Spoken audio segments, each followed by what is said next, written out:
Hello family, this is Greg coming to you once again from FaithsMessenger.com. I want to talk today a little bit about my Job story.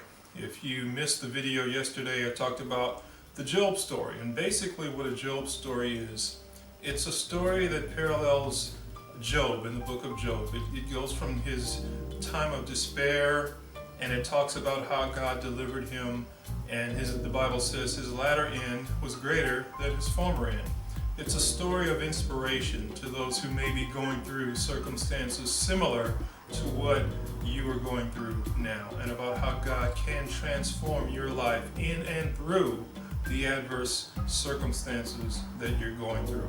My Job story centers around divorce. I have many different Job stories. Many of us have tons of stories that we could tell that would serve as an inspiration to others, but mine, this one, centers around divorce.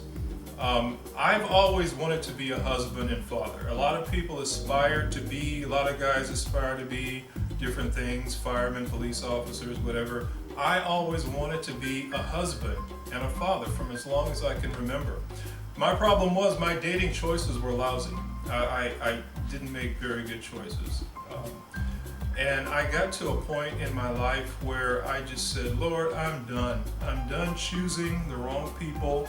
I'm going to wait on you. I'm going to allow you to intervene and to show me who I'm to be with. You know what I like, you know what I want, you know what I have in my heart.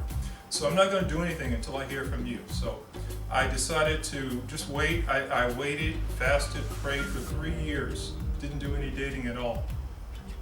And one day I met someone online, and we hit it off. She was praying for a mate as well. It was a long distance relationship. We talked online every day. I made several trips out to her town, out to her city to visit her during this courtship. And we decided to take the plunge and get married. So from day one, it seemed like God was lining things up. I left my job and headed out to the state that she lived in. I got to her house on a Thursday, and by Monday afternoon I had secured my own place. Again, we're attributing a lot of these miracles to God, just knocking down the dominoes, making sure that everything is fine, everything is as He wills it to be, or at least so we thought. So as I say, I found my own place within 3 days, which is a blessing because I didn't have a job at that time. I found a job the following week, and again, things are just lining up perfectly. We got engaged. I proposed to her in front of her mom and made a big to-do of it and all, and we were enjoying life and as we set out on our lives together. We got married, and one of the big bones of contention with her, she had 5 animals. 3 large dogs and 2 cats, and it was a cold weather state, so they were indoor animals. One of the problems that she seemed to think we would run into is finding a landlord who would take all of her animals. The plan was to lease a house for a year and then go on and buy that house at the end of the year. So we were put in contact with someone, an investor there in the city, who bought properties, refurbished the properties, and then later sold them, which is perfect. Again, another perceived blessing for us. So we contacted this investor. He said, yes, I just bought a house. I was just about to start the refurbishment process on it, but I'll give you the house, and I'll give you the opportunity to come in and help me design it as you want the house built. So again, another confirmation as far as we were concerned. One of our biggest concerns, the animals now were taken care of, the housing was taken care of. Like I said, I already got the apartment within 3 days. I got the job the following week. It couldn't be more perfect. So we went on, and 1 year to the day that we were married, my wife comes to me and says, I want a divorce. This is not working out for me. And it totally took me by surprise.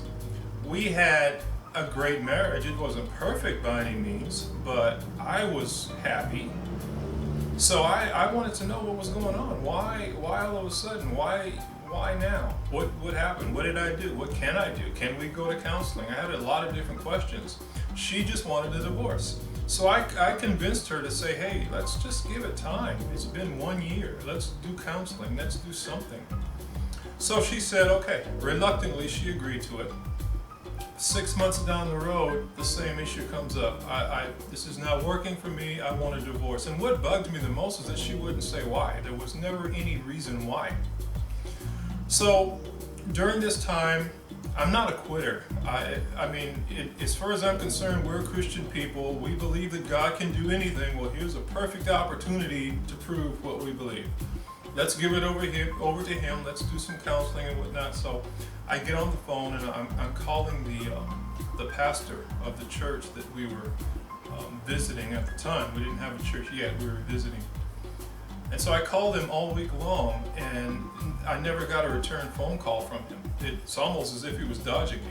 Now you have to understand that when I prayed for a wife, I wanted a mature Christian woman. That was one of the things that I wanted. No offense to young Christians, but I wanted someone who had a mature walk with the Lord. Well, this woman was a prominent Christian radio personality in her town. It was a very small town, and it's in the Bible Belt, so she was, I guess you could say, a celebrity, a known person in her town. So like I said, I kept calling, trying to arrange some sort of counseling. I never got in touch with the pastor. She went off to work one day, and I got a knock at the door from the police telling me that I had to leave the home because my wife was in fear of her life. Now that's the reason why I told you the story about who she was in town. I have I can't say for sure, but I have a strong feeling that because of her prominence there in the town, a few strings were pulled. There was no domestic violence in the home, so there was no reason for me to be removed from the home. But according to them, I had to leave. The sheriffs that showed up at the door. So now picture this. It's 30 degrees outside, 32 degrees that day. They gave me 20 minutes to pick up all my belongings, gather up what I could, that which was important to me, put it in my truck, and leave the house. Now, the court hearing wasn't until 30 days after this date that I left the house. I had no place to go. I knew less than a handful of people in this town.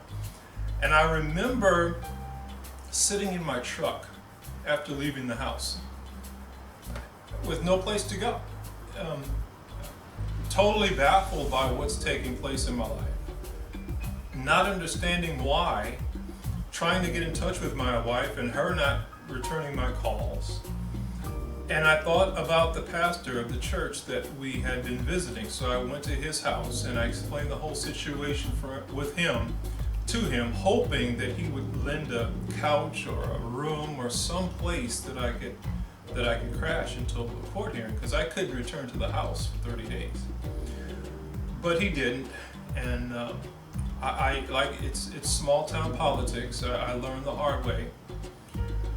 Fortunately for me, I had made friends with one other person there in town. So I called him, explained the situation to him, and he opened his home freely to me. He said one thing though is that he had just started a relationship with someone there in town. And he said, unfortunately, I don't spend a lot of time here at home. I'm at her house most of the time. So you'll be here alone. And I said, that's perfect for me because I needed to be alone. I was feeling so much at the time, from anger to sadness to everything you can think about. So I needed some alone time. So I moved my handful of items in with him. And he was, I think, over the 30-day period I was there, I saw him maybe twice. I had the run of the house to myself, which was great. One problem I thought I would run into, though, is that I had an internet company set up and running at the time, and I needed an internet connection in order to work. This person that I moved in with didn't have an internet, didn't have cable, didn't have internet.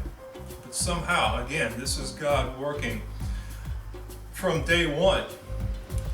somehow, some way, I was able to find an internet connection and I could work from his house, so I didn't have to shut my business down. So I worked there for 30 days, went to court, and I told the judge, I do not want to lose my marriage. I do not want to lose my wife. I invested everything in this. I love this woman. I want to seek counseling. I want to do whatever it takes to save my marriage. Well, of course, you can't force someone who does not want to pursue a relationship or the marriage. You can't force them into counseling. So the divorce proceedings started from that point. So I figured, hey, if there's nothing I can do to save my marriage, I'm going back home. I had a great place in Santa Barbara. I was, for those of you who are unfamiliar, it's a coastal town up in Central California, very beautiful, very scenic. It's one of those places, the first time I went there, I fell in love with it. And I said, I'm going to come back here, I'm going to live here. So that's where I was living before I moved to the small town where my wife lived. So I said, if I'm not going to be able to save my marriage, I'm going back to where I started. I'm going back to Santa Barbara. Only thing is I didn't have a job anymore. I didn't have a place to live anymore. So that day I got on the phone and I started calling people who are willing to rent their homes. And I explained the situation to them. Hey, I'm in another state. I will be moving back to California in 2 weeks' time, and I'm trying to find a place to live. Well, not only did I find one place, I found two places. Both of them were better than the places that I left. That's not normal. I've been a homeowner, I've been a renter, I've had rental properties, and most people who are willing to rent you their home don't rent to people who are out of state. One of them I had not even submitted an application to yet, and I got that place. So with housing lined up, I got on the phone and I called my old employer, and I pled my case to him in hopes of getting my job back. And he told me, not only will we take you back, we'll take you back at a higher rate than you had when we left. Another blessing of God. So I had housing lined up, I had a job lined up. I had to hang around in town for 2 weeks because I was expecting a check from the business that I run. So I picked up my check 2 weeks later at the post office about noon. By 12:15, I was on the 80 on my way back to California. Once arriving back in Santa Barbara, I had a lot of anger issues. I had a lot of unforgiveness. I felt jilted. I felt robbed. I felt cheated. I felt a lot of angst toward this person and toward the whole episode in my life. But I have a friend whom I had met 5 years prior to leaving to go to this other state. And she's the one that packed me up and sent me to the other state to get married. She was a great friend. We talked every day. There was never any romantic ties. We were just good friends. So once I got back and settled in back in Santa Barbara, I called her. She lived down in Southern California, and explained that I'm back and the whole situation. And she was so sad and so distraught that it didn't work out. And we decided to go to lunch one day and talk. And I had, like I said, I had a lot of things to talk about, a lot of stuff to get out. And it was something about that meeting that was different. We'd gone to lunch before, we'd been out before. No big deal, no sparks, nothing there. But there was something about this meeting, and we continued on meeting and talking. And that person, that friend who shipped me off 2 years prior to go get married and wishing me well, is now my wife, Sam. And what I had in store, what I had in mind as a marriage, what I have in actuality now is so far above anything that I could have ever hoped for in a marriage and in a wife, and it was right under my nose the whole time. Now, there are pastors, there are teachers that will tell you, well, if you do this, this, and this, God will do that. And they seem to have the keys to life and how it works and how God works and how it flows. I'm here to tell you I have no clue about how it flows. I can't tell you why I had to go through that whole odyssey and all the time and the emotions and the money was spent. But I do know that I am so much more happier now. I'm happier now than I've ever been in my life. I like to say that I know the answers, but I can't. Even when it comes to forgiveness, and even when it comes to the anger that I had, that I no longer have, the better person I've become because of my experience. I can tell you firsthand, no matter what your Job experience is, you may be in the middle of your Job experience right now. I can tell you firsthand, the key to overcoming, the key to coming out better and higher than you went into your experience is trusting God. Not necessarily looking and or needing answers. It's trusting God. Trust Him when you think you see the answer. Trust Him when you don't see the answer. Trust Him in all things. Trust Him when life doesn't make sense. Trust Him when you think it does make sense. It doesn't matter what's going on around you. Your trust in Him will lead you to a place where you are higher, better, and living a life that's so much more abundant than it was when you entered into your situation or your circumstance.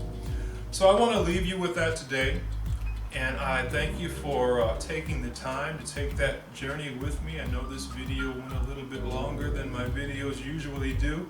Thank you for listening. This is just one in many different Job experiences that I've had in my life.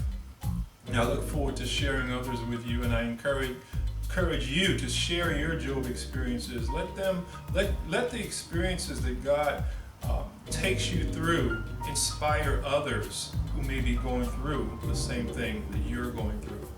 So I'd like to leave you with that today, and I'd like to encourage you and invite you, if you haven't done so already, to subscribe to our YouTube channel by clicking on the red subscribe button on your screen. By doing so, you will receive notifications when new videos such as this one are posted. And if you are a fellow Christian YouTuber, I would encourage you to join us in our community at micro-ministries.com. That community was created solely to help provide traffic to your Christian YouTube channel. God has given you a word, and that word needs to be shared and seen by the masses. So once again, I invite you to join us in micro-ministries.com. Now that is a private community, so you'll need an invitation. What you'll need to do is send me an email message at FaithsMessenger@gmail.com. And please paste the URL to your Christian YouTube channel in that message, and I'll get that invitation right over to you. And lastly, I would like to invite you, if you haven't done so already, to join us on our blog at FaithsMessenger.com.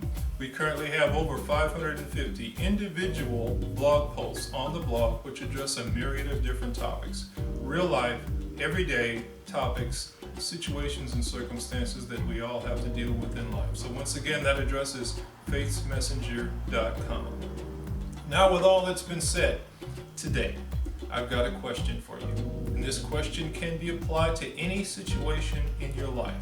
No matter how big that mountain looks that you're facing right now, I'd like for you to ask yourself, is anything impossible with God? Have a great day, family. I love you, and I'll talk to you later. Bye-bye.